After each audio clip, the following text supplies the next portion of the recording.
அனைவருக்கும் வணக்கம். இன்றைக்கி வீடியோவில் என்ன பார்க்க போகிறோம்னா கொண்டக்கடலை குழம்பு வைக்க போகிறேன். எப்படி செய்யணுன்னு வாங்க பார்க்கலாம்.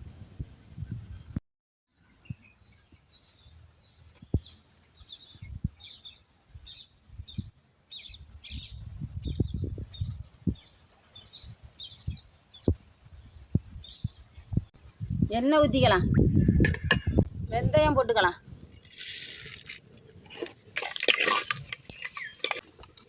சின்ன வெங்காயம் போட்டுக்கலாம், கருவேப்பிலை போட்டுக்கலாம், கொஞ்சம் பெருங்காயம் போட்டுக்கலாம், தக்காளி போட்டுக்கலாம்,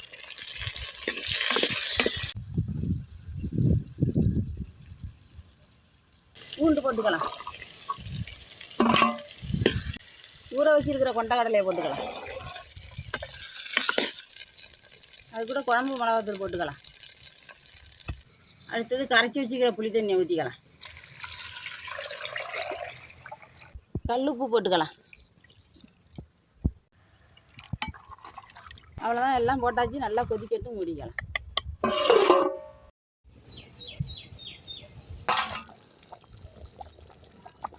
குழம்பு நல்லா கொதிச்சுட்டு லாஸ்ட்டாக கொஞ்சம் வெல்லம் போட்டுக்கலாம்.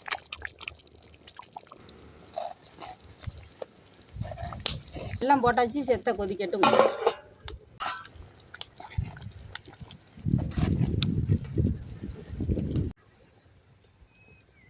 அவ்வளோதான், குழம்பு ரெடி ஆகிட்டு. இந்த மாதிரி கொண்டக்கடலை குழம்பு நீங்களும் செஞ்சு சாப்பிட்டு பாருங்கள், சூப்பராக இருக்கும். இந்த வீடியோ பிடிச்சதுன்னா லைக் பண்ணுங்கள், ஷேர் பண்ணுங்கள். சுதா சமையலுக்கு சப்ஸ்கிரைப் பண்ணுங்கள். நன்றி.